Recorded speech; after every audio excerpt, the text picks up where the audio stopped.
apprentice course team was absolutely terrible. It wasn't because we had no officers. It was just because we were terrible people in general.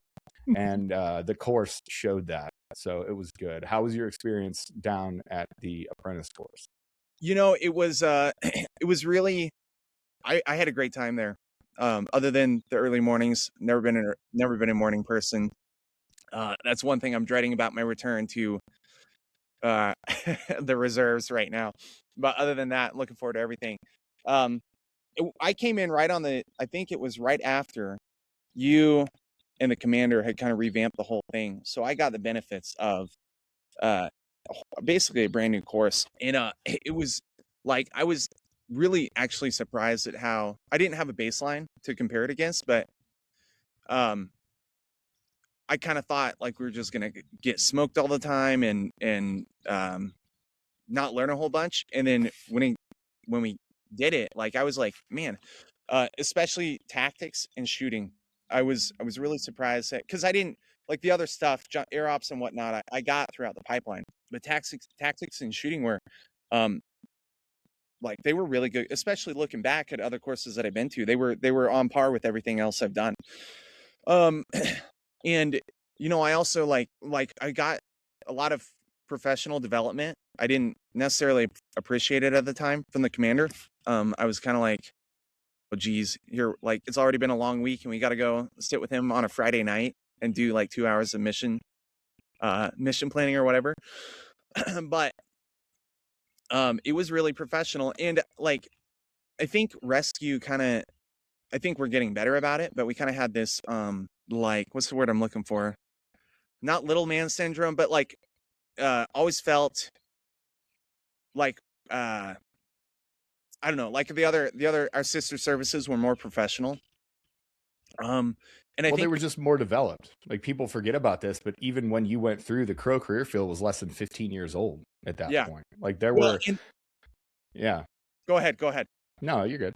Well, and like, but I think that because of that attitude, that is like why it was so professional when we went through, because we had this like view of ourselves that we're not as developed and professional or whatever as these other career fields, but it's not true.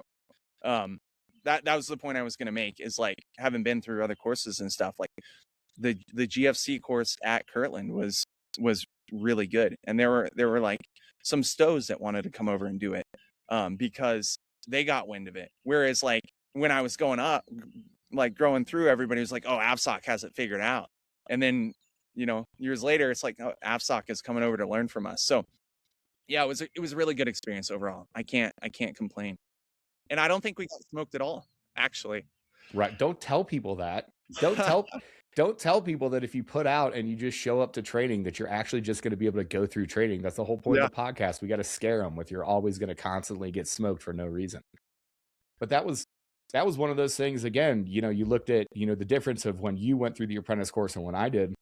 And this is no shot to the instructors, but, you know, I went through the apprentice course in, you know, early 2008. You back that up 4 years, and some of those guys got there in 2004 when Iraq was just barely kicking off. Afghanistan was a thing, but guys weren't really getting, you know, crazy deployments out of it. By the time that you got to the Pararescue schoolhouse, every single instructor there had hundreds of missions and multiple deployments, and they saw the full suite of stuff, from going out and doing the support mission with other special forces units where they were the only PJ on the ground with the Rangers or the SEALs or the Green Berets. We had guys that worked at the unit in North Carolina that decided to come there and take a knee and be those instructors that are there at the schoolhouse. You had this wide range of combat proven instructors. It was just a little bit different at that time, the lessons that you were able to teach them. And I think that's probably why, like, doing push-ups is great. You know, I said it the other day, we were talking about guys that went through INDOC sort of in that like peacetime, like 1980, like really 1975 to 1995 sort of era there. You know, that 20-year period, guys were training like absolute madmen. They were doing crazy stuff. There were some units that were getting, you know, one-off missions or going to do stuff, especially when you're looking at the air policing mission and going and hunting down war criminals over in, you know, the Eastern European or Western European sort of theater and stuff. But it wasn't the same as deploying every 6 months of your life to go to Helmand, to go to Bath, to go to Kandahar, to go to all these places in Afghanistan and Iraq and Africa, and really seeing a full suite of the job. I